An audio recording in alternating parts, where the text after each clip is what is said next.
Who does that? The poor and the criminal. That's who.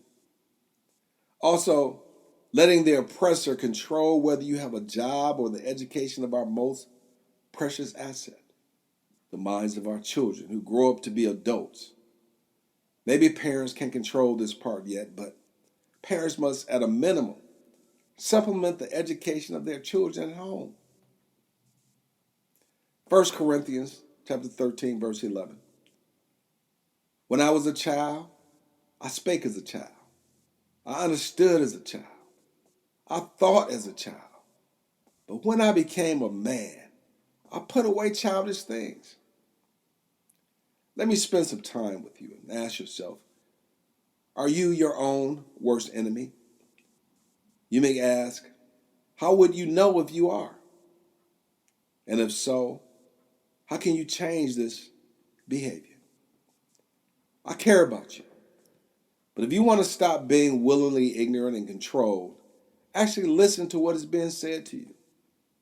For the Lord is not willing that any should perish, but that all should come to repentance through the renewing of your minds.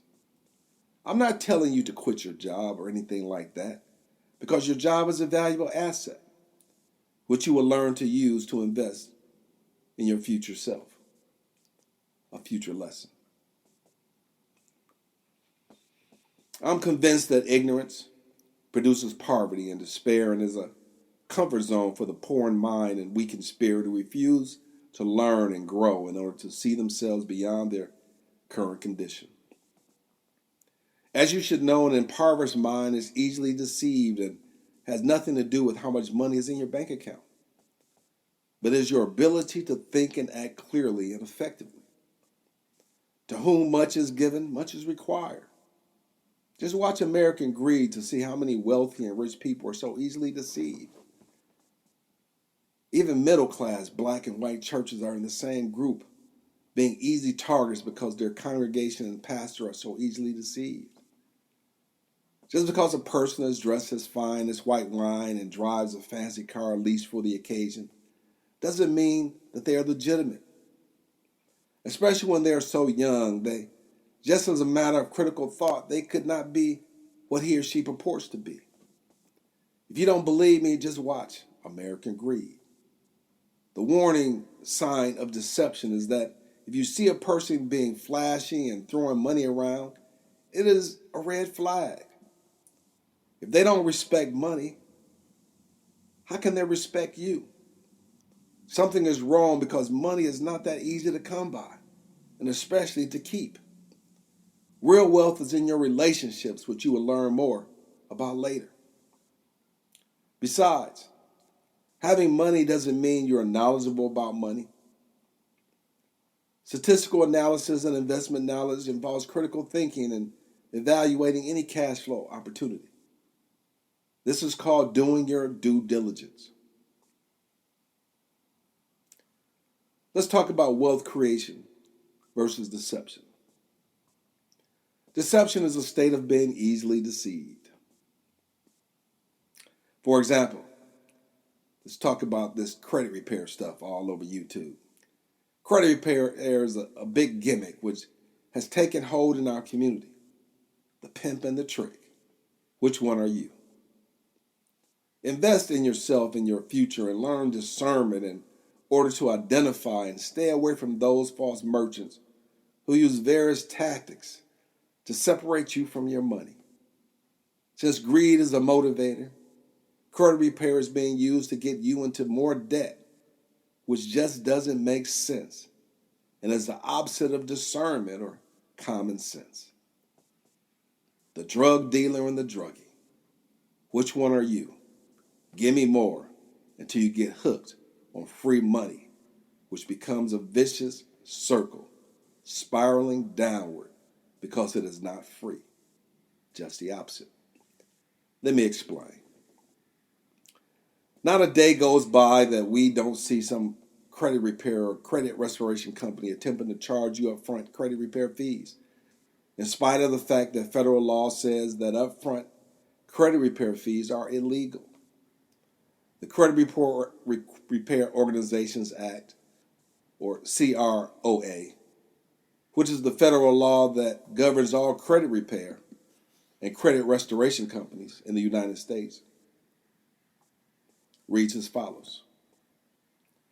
No credit repair organization may charge or receive any money or other valuable consideration for the performance of any service which the credit repair organization has agreed to perform for any consumer before such service is fully performed.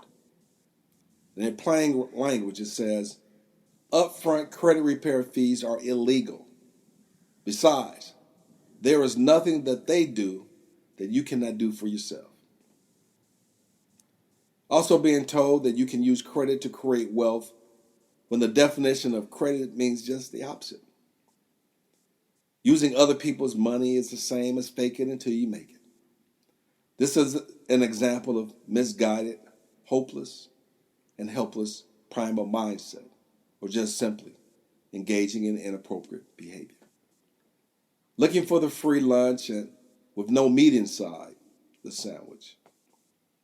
I have heard of deceptive practices by credit repair companies which engage in illegal tactics. This is how you get caught up. They are the predator and you are the prey. They are victimizing you for kibbles and bits. The scam works like this. Because the only credit repair is you paying off your debt. That's real. If you want credit repair, enroll in the program and I'll show you how to pay off your debt in addition to making wealth.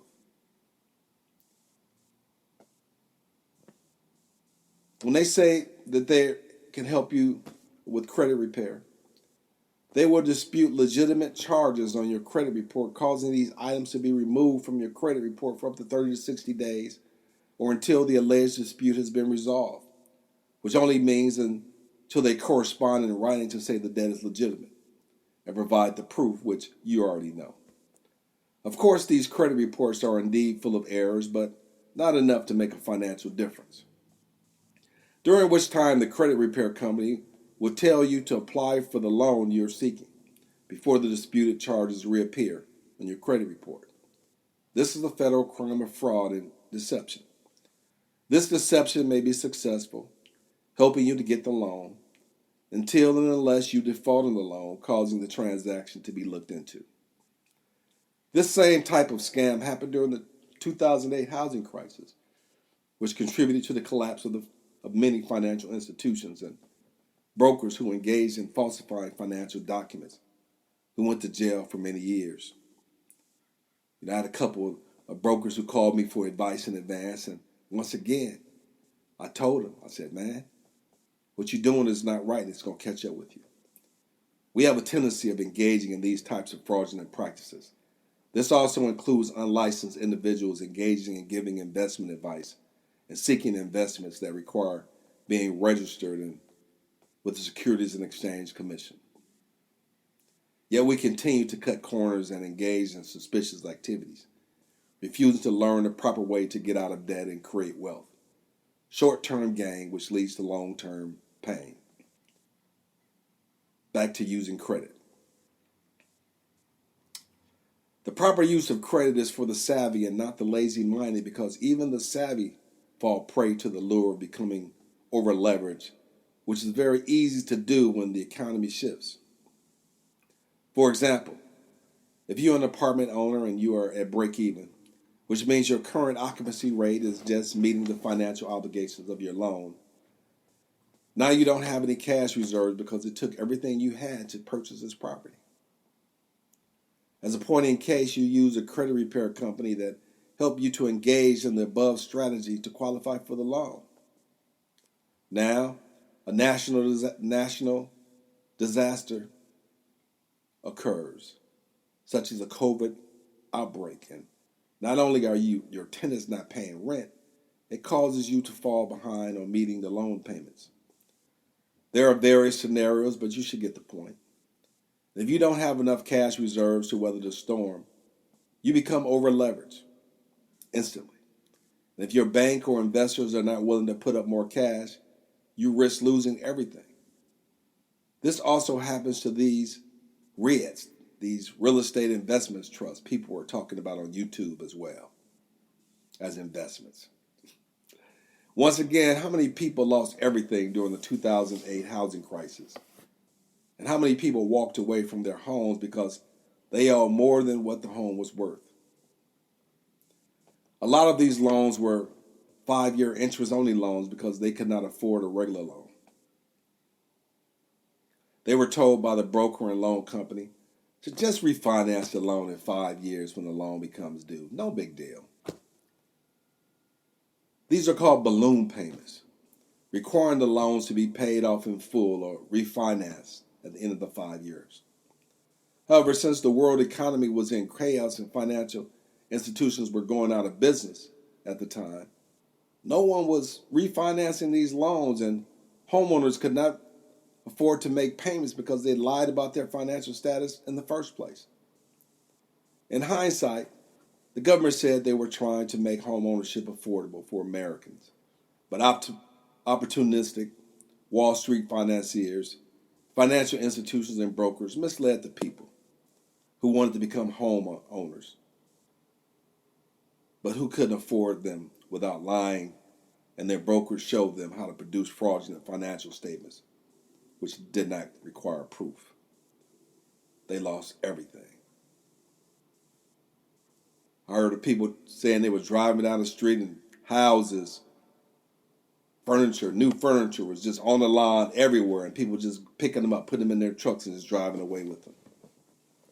Of course, black people were not alone in this financial crisis because many white Americans lost their entire fortunes in the stock market, causing many who thought their financial future was secure having to return to work in their golden years. You had people who had paid off their homes or owed very little each month who took out equity loans for various reasons. Suddenly, their monthly payments jumped from a couple $100s to thousands of dollars a month, causing them to lose their homes as well.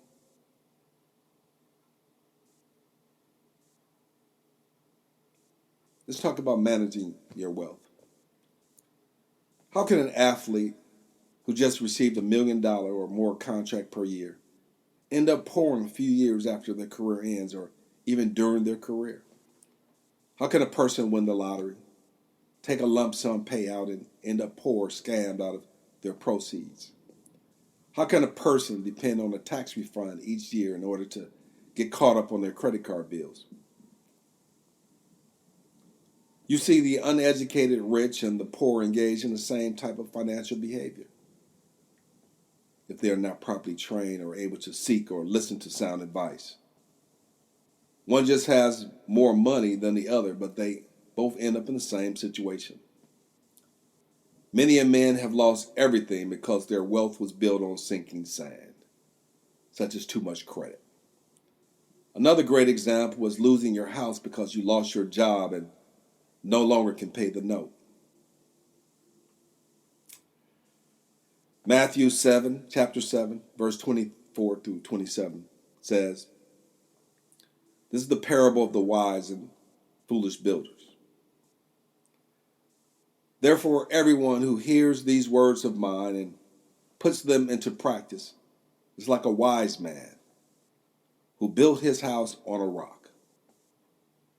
The rain came down, the streams rose, and the winds blew and beat against that house. Yet it did not fall, because it had its foundation on the rock. But everyone who hears these words of mine and does not put them into practice is like a foolish man who built his house on sand. The rain came down and the streams rose, and the winds blew and beat against that house, and it fell with a great crash. Credit is a loan which has to be paid back with interest. It's like going down when your intention is to go up. You are going against the grain. It's like getting on a horse backwards when you should be looking forward, or a wagon train where all the horses are put in the back of the wagon instead of the front of the wagon. And then you wonder why progress is not being made. Why make 10% a year and